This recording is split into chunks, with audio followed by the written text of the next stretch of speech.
कोई भी मां का लाल किसानों से उनकी जमीन नहीं छीन सकता।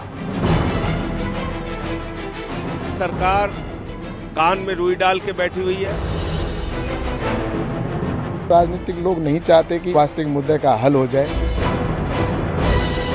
जो जो चीजें हैं वो लिख के दे दो कोर्ट में।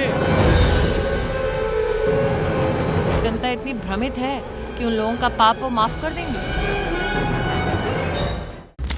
नमस्कार, मैं हूं विजय विद्रोही। तो 29 दिसंबर को सुबह 11 बजे विज्ञान भवन दिल्ली में किसानों और सरकार के बीच एक फैसला कौन एक निर्णायक बातचीत होने वाली है। दोनों खुले दिल से मिल रहे हैं, दोनों अपने अपने पत्ते सामने रखकर मिल रहे हैं। किसानों ने 4 मांगे अपनी सामने रख दी है, जिसमें से 2 मांगे जो ऐसी हैं जिसको सरकार पूरी तरह से ठुकरा चुकी है, लेकिन उसके बावजूद वो किसानों से बातचीत करने के लिए तैयार है।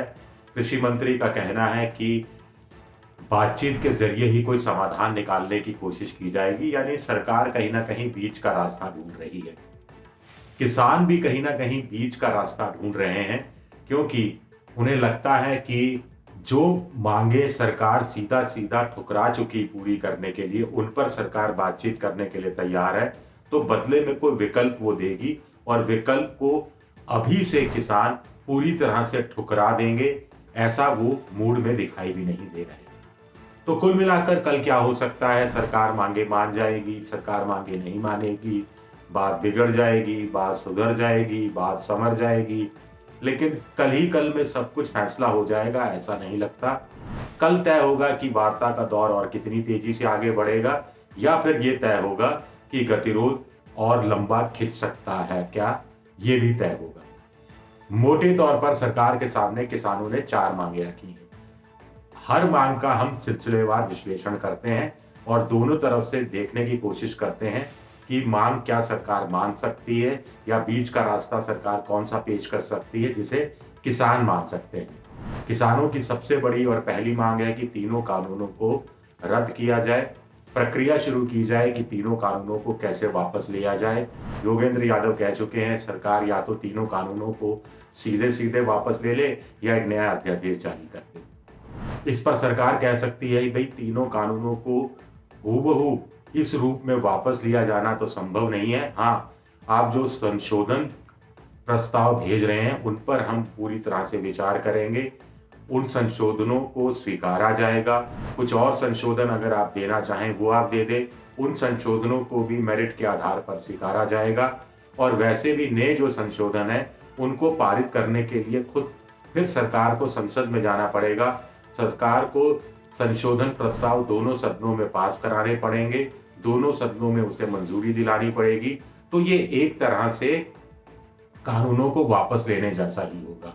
सरकार इस पर भी सहमत हो सकती है कि लोकसभा के अंदर स्टैंडिंग कमेटी या राज्यसभा के अंदर सेलेक्ट कमेटी के पास ये प्रस्ताव भेज दिए जाएंगे, या सरकार इस बात पर भी सहमत हो सकती है कि जितने संशोधन प्रस्ताव हैं वो बिल समेत एक संयुक्त समिति बना दी जाएगी, जो स्टैंडिंग कमेटी और सेलेक्ट कमेटी के सदस्यों की मिलीजुली कमेटी होगी और वो कमेटी तय करेगी। सरकार आश्वासन दे सकती है कि ये जो कमेटियां होती हैं इसमें सभी दलों के नेता होते हैं, सभी दलों के नेता पार्टी हित से ऊपर उठकर दिल की बात करते हैं और इनके बीच में जो बातचीत होती है वह गुप्त रहती है, तो बिल पूरी तरह से कानून छन जाएगा। हो सकता है सरकार अपनी तरफ से कहे कि कुछ और ऐसे संशोधन भी राजनीतिक दल प्रस्तावित कर दें जिन्हें सरकार मान जाए, और ये संशोधनों को मान जाना एक तरह से तीनों कानूनों को वापस लेना और नए सिरे से नए कानूनों को लागू करना ही होगा, ऐसा सरकार अपनी तरफ से कह सकती है।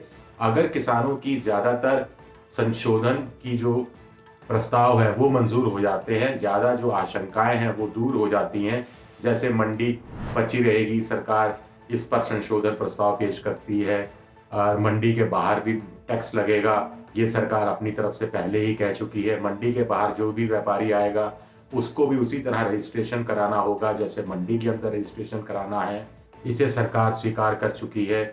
कॉन्ट्रैक्ट फार्मिंग के मुद्दे पर अगर विवाद हुआ तो कलेक्टर या एसडीएम तक मामला जाए और उस पर 30 दिन के अंदर फैसला हो, इस पर सरकार कह सकती है कि 30 दिन के फैसले को वो मंजूरी दे सकती है। या फिर कोर्ट में किसान जाना चाहे, ये विकल्प उसके लिए खोल सकती है। सरकार अपनी तरफ से खुले दिल से ये सारी बातें स्वीकार कर सकती है। कुछ और संशोधन भी किसान सुझाना चाहे, जहां उनको डर है उन चीजों को लेकर, तो सरकार मान सकती है। सबसे बड़ी बात है कि आगे बढ़ने से पहले मैं बता दूं कि किसानों ने वैसे ही थोड़ा सा बीच का रास्ता निकाला है। एसेंशियल कमोडिटी एक्ट किसान नहीं कर रहे हैं जो पहले कर रहे थे।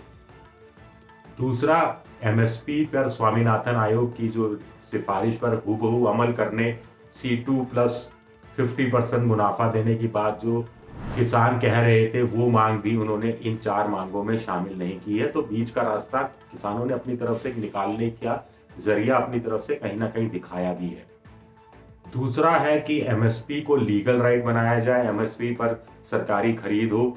इस पर सरकार कह चुकी है कि ये लीगल राइट बनाना संभव नहीं है। हाँ, सरकार ये कह सकती है कि देखिए अभी हम 6 करोड़ टन अनाज खरीदते हैं किसानों से, और आने वाले वक्त में ये संख्या और ज़्यादा बढ़ेगी और सरकार ये इतना अनाज खरीदती रहेगी क्योंकि सरकार का अनाज खरीदने की मजबूरी है। तो ऐसे में किसानों को निश्चिंत होना चाहिए कि एमएसपी बंद होने वाली नहीं है। सरकार ये कह सकती है कि हम लिखित में ये बात दे सकते हैं कि जितनी इस साल एमएसपी दी जा रही है वो एमएसपी पिछले साल के मुकाबले कम नहीं होगी, यानी आने वाले सालों में कुछ एमएसपी बढ़ती रहेगी और वो पिछले साल के मुकाबले कम नहीं होगी। इसका मतलब किसानों के पास एक खुला तौर पर यह संदेश चला जाएगा कि सरकार एमएसपी को बंद करने वाली नहीं है। या थोड़ा सा एलाबोरेट, 6 करोड़ टन आप सोच रहे होंगे मैं ये क्यों कह रहा हूँ, क्योंकि फूड सिक्योरिटी एक्ट के तहत देश की 67% आबादी आती है। 2011 की जनगणना के अनुसार भारत की आबादी 115-120 करोड़ थी, जिसमें से 67% यानी 81 करोड़ लोग निकाले गए। 81 करोड़ लोगों को 5 किलो चावल या 5 किलो मोटा अनाज या फिर 5 किलो गेहूं दिया जाता है। 3 रुपए किलो चावल है, 2 रुपए किलो गेहूं है, मोटा अनाज 1 रुपए किलो के हिसाब से दिया जाता है। इसके लिए सरकार को इस समय करीब 4 करोड़ टन अनाज की हर साल जरूरत पड़ती है, जो जरूरत आने वाले समय में भी रहने वाली है। एक अंत्योदय योजना में 2.5 करोड़ परिवार आते हैं जिनको प्रति परिवार मुफ्त में 35 किलो अनाज दिया जाता है। इसमें भी सरकार को खरीदना ही खरीदना है, किसानों से खरीदना ही खरीदना है, एमएसपी पर खरीदना ही खरीदना है। ये सरकार आश्वासन लिखित में दे सकती है। मिड डे मील के तहत 12 करोड़ बच्चे आते हैं। इन 12 करोड़ बच्चों के लिए जो अनाज है वो खरीदना ही खरीदना है। इसके अलावा आंगनबाड़ी केंद्र हैं, लाखों की संख्या में, वहाँ छोटे बच्चों के लिए अनाज है वो खरीदना ही खरीदना है। 2021 में नई जनगणना सामने आएगी, तब देश की आबादी करीब 140 करोड़ होगी और तब उसका 67% करीब 95 करोड़ बैठेगा। अभी 6 करोड़ टन अनाज खरीद रही है, तब अगले साल सरकार को करीब 6.5 या हो सकता है 6.25-7 करोड़ टन अनाज खरीदने की जरूरत पड़ जाए। तो ये धीरे धीरे संख्या बढ़ती ही रहने वाली है। तो एमएसपी पर कोई संकट आने वाला नहीं है। सरकार ये भी तर्क दे सकती है कि पंजाब हो, राजस्थान हो, छत्तीसगढ़ हो, यहाँ की कांग्रेस सरकारें जो अपनी तरफ से नया कानून लेकर आई, उसमें भी एमएसपी खरीद को लीगल राइट बनाने की बात कही गई है, लेकिन सिर्फ 2 ही जिन्सों पर, सिर्फ चावल, धान यानी धान और साथ ही साथ गेहूं। बाकी जो 22-21 जिन्सें हैं उस पर राज्य सरकारें भी खामोश हैं। जब कांग्रेस की सरकारें खामोश हैं, जब कांग्रेस के नए कानूनों को खुले दिल से किसान स्वीकार रहे हैं, तो एमएसपी पर सरकार की बात को भी ध्यान में रखें, उस बात को भी स्वीकारें। मुझे लगता है कि कहीं और एक आध और टेक्निकल इश्यू इसमें कुछ फंसेगा तो इसमें भी कोई रास्ता निकालने की कोशिश हो सकती है, मुझे ऐसा लगता है। तीसरी बात पिराली के कानून से संबंधित है, जिसमें ये कहा गया है कि किसानों को 5 साल तक की सजा हो सकती है, 1 करोड़ तक का जुर्माना हो सकता है। उस पर किसान चाह रहे हैं कि लचीला रुख अपनाया जाए। सरकार भी मानकर शायद चल रही है कि ये व्यवहारिक नहीं है, प्रैक्टिकल नहीं है, इसे लागू करना भी प्रैक्टिकल नहीं है, व्यवहारिक नहीं है। पता नहीं किसने इतना सख्त कानून बना दिया है, लेकिन इसमें एनजीटी से भी सलाह विमर्श करना पड़ेगा। और फिलहाल वैसे ही पिराली अब अगले साल सितंबर-अक्टूबर से पहले आने वाली नहीं है, तो 10 महीने के पास सरकार के पास भी हैं, किसानों के पास भी हैं। इस बीच कोई रास्ता निकाल लिया जाएगा और किसान इससे सहमत हो सकते हैं। चौथी मांग जो बिजली की सब्सिडी को लेकर है, प्रस्तावित बिल है, ये अभी बिल भी नहीं बना है, कानून तो अलग की बात है, प्रस्तावित बिल है, ड्राफ्ट बना है, जो ये कहता है कि क्रॉस सब्सिडी सरकार खत्म करना चाहती है, यानी उद्योगों को महंगे दाम पर बिजली मिले, किसानों को सस्ते दाम पर बिजली मिले, ऐसा नहीं चलेगा। तो किसानों को लग रहा है उनको बिजली सब्सिडाइज दर पर मिलनी बंद हो जाएगी, तो सरकार कह सकती है ये मॉडल कानून है, वैसे भी बिजली सब्सिडाइज रेट पर देनी है या नहीं देनी है, या कितनी सब्सिडी देनी है, ये राज्य सरकारें तय करती हैं। राज्य सरकारें अपनी जेब से भुगतान करती हैं, केंद्र सरकार का इसमें कोई लेना देना नहीं होता है। तो इस तर्क से किसान सहमत हो सकते हैं, क्योंकि जब कर्ज माफी की बात आती है तो भी राज्य सरकारें कर्ज माफी का ऐलान करती हैं, उसमें केंद्र सरकार अपनी तरफ से कोई पैसा नहीं देता है। केंद्र के जो बैंक है, राष्ट्रीय बैंक है, वो भी कर्ज माफी अपनी तरफ से नहीं करते हैं, राज्यों को पैसा चुकाना पड़ता है। किसानों को अगर कर्ज माफी की राहत राज्य सरकारें देती हैं तो अपनी जेब से पैसा देना पड़ता है। ऐसे ही बिजली बिल को लेकर, सब्सिडी को लेकर भी होगा कि राज्यों पर डिपेंड करता है कि वो अपनी जेब से कितने किसानों का सब्सिडी का जो बिल है उसको कम कर सकते हैं, बिजली का बिल, या नहीं कर सकते। तो मुझे लगता है कि मोटे तौर पर ये 4 मांगों पर ये 4 इस तरह की बहस हो सकती है।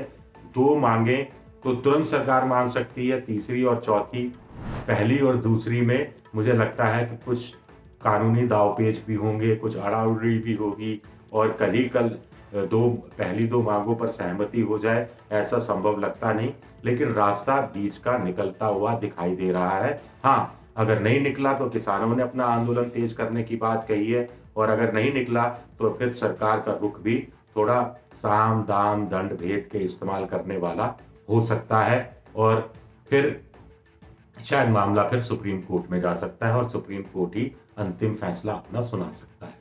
शुक्रिया।